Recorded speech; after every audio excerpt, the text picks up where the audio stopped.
I think it has renewed one's faith in democracy. And as we always maintain, that the people of Pakistan have a collective wisdom and they have voted with that wisdom. For example, they have recognized the problems that we are facing. And two of the main problems that we are facing, one is economics and the other is terrorism. So they were not willing to vote in anyone who was confused either about terrorism or was unable or unwilling to do anything about it. But they were quite sure that the PMLN had a better track record as far as economic uplift is concerned. So I think people took a very wise decision. Nobody's out of the game. They kept everybody in the game. And the hype that was created by PTI, it was unimaginable hype by the media, which were totally contradictory to ground realities. And nobody was swayed by it. I shouldn't say nobody was swayed by it, but the large number of people were not swayed by it.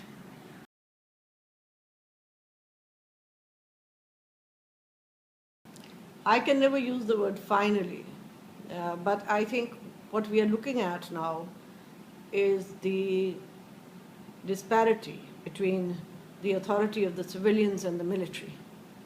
And as democracy will take root, the hold on civilian policy making by the military will loosen. And this is a step forward there. But this election has been historic in more than one way. At this election, people were not, talking about issues which would have pleased the GHQ. They were really addressing true issues.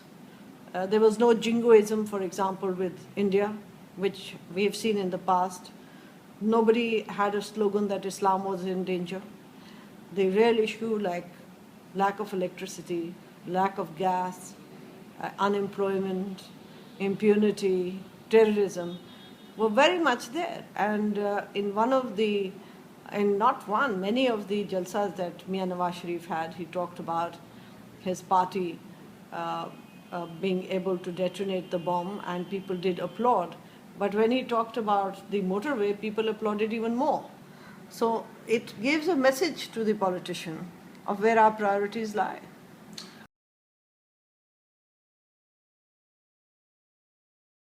I don't think that anybody can produce miracles. But I do believe that we have and we will go a step forward, because there is a huge pressure by the people on those that are in power now. It's not as though they've come and we've clapped and we've sat down. Corruption has been very much on the agenda, but we haven't created the Anna Hazare kind of hype here that you did in India and then did nothing about it. And there are even old democracies and mature democracies like India, where unfortunately corruption is there, but you don't root out democracy to root out corruption. On the contrary, you build into the democratic process an accountability system that will last and sustain. And I believe that that will happen here also eventually.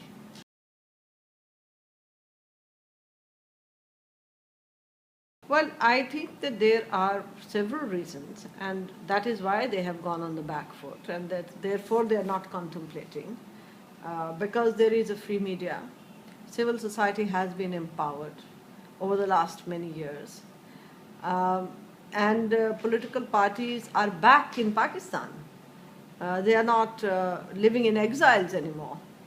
So there is a grassroots link as well. Secondly, there is an international climate that does not accept coups anymore, and they do recognize that, so they play behind the scenes. Now it is up to the civilians how maturely and how effectively they can marginalize their behind the scenes pressures. I mean, armies everywhere must have a full role in nation building, and we expect our army also to have it.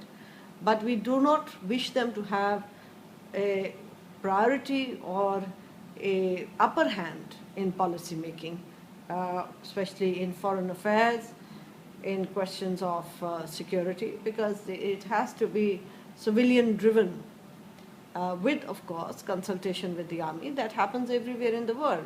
But it cannot be purely army driven with the arm twisting of the civilians. I think that's the difference we are looking at.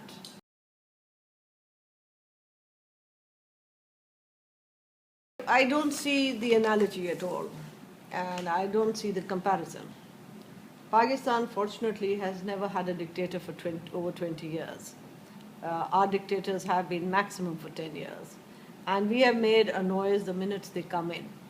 So they have experienced resistance, not purely by Islamists, but by other parts of Pakistan's civil society. On the other hand, the Islamists have often sat with militaries.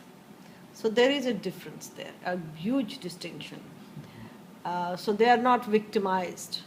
Brotherhood was very much victimized during Mubarak's days, and I remember reading how they were tortured in jails. It's the other way around here. We are tortured at the behest of the extreme militant right here, and even our rulers are scared of them. And I think the other thing that we have to recognize is that Pakistan has multiple political parties that have been there on the ground for many years, and they have roots. The ANP has been there even before partition, the Muslim League during partition. Then you have, although it has various factions, God knows how many Muslim leagues there are, but since 1969 we've had the People's Party and various regional parties that have been there for a long time, and they have had not only experience but also constant interaction with people. So I think that we see that difference. I do believe that when militaries go on back foot, naturally there will be some readjustments to be made in which we may have temporary losses. But eventually we have to bring them to our own page. The country cannot go to their page because that page is destructive for the society.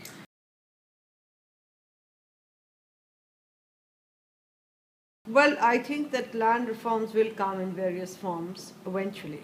I know I can recount that the MQM in their manifesto has given a very comprehensive agenda for land reforms and a very good methodology which does not also victimize anyone.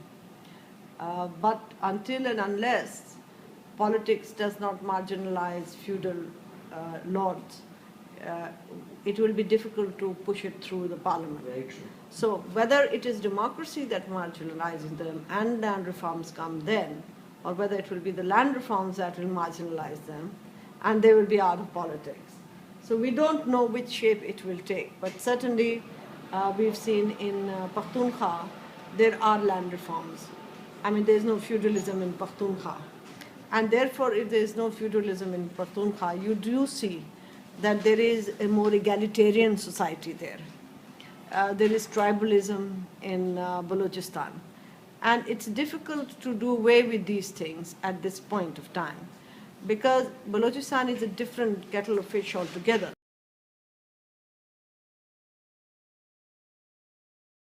Unfortunately, the way the Hindus and the Shias, particularly the Hazaras, the way they have been targeted, killed, taken for ransom, kidnapped, that population has got scared in Balochistan and there have been mass scale migration, either outside the country or within the country itself. Then you have the militants, the Baloch militants, who tried very hard and to stop elections in 2013 now.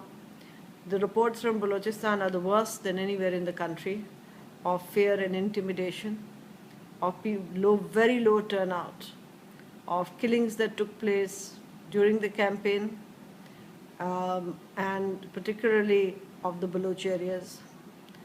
But people still came out, though in very small numbers in some parts, in various parts in Balochistan.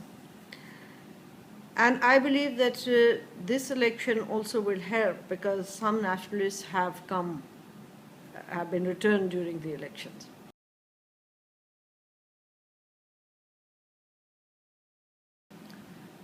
Well, most parties have supped and dined with Islamists. There are some parties that we call wolves in sheep's clothing, and to my mind that is worse. As far as Mian Nawaz Sharif is concerned, he was right of the center. I think over the years he's come to the center. And I hope, and I'm sure because of the public pressure, that he will not patronize, he cannot and must not and will not be allowed to patronize militants. Now there are conservative Muslims in this country, and they are everywhere. Even a party like ANP has members, where they condone honor killing. A party like People's Party has members who, feel that forced marriages and conversion of Hindu women to Muslim by force is something acceptable. So you have individuals like that, but the fact that Mian Nawaz Sharif's own daughter also is now coming into public life, I think that there has been a sea change. No doubt he is conservative comparatively to the ethos of a People's Party, but their women are coming to the forefront, and they have in their party spokespersons who are women. He also has a fetish for extended family. Do you think over the years democracy will even that out? I hope so. We all have a fetish for extended families in South Asia. I don't think that Mian Nawaz Sharif is any exception to it. And I am sure that if Mr. Imran Khan's family was here, they too would have been in the fray.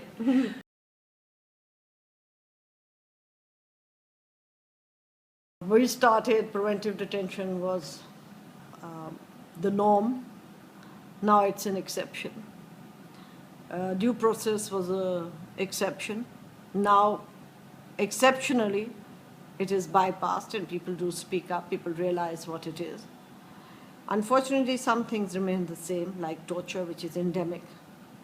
The question of death penalty, which continues to be imposed recklessly, I would say, by the judiciary. Women's rights have come a long way. There was a time when women's rights was not even conceived in its proper sense. Everyone, and especially the government, thought that women's rights end and begin with the sewing machine. It is very different now. But there are other things that have worsened. Over the years, we have become religiously more intolerant. There is an increasing role of non-state actors who are militant. We don't have political prisoners anymore, but we have a lot of killings now, and target killings, and the perpetrators are never identified and brought to justice. That is a huge fear of who's going to be next in this country. So while in some areas things have improved, awareness has improved, Punjabis sit and discuss Balochistan, which was not done in the past, because Punjabis felt everybody except for them was disloyal to the so-called state, and security was under threat by anyone who was not a pure Pakka Punjabi.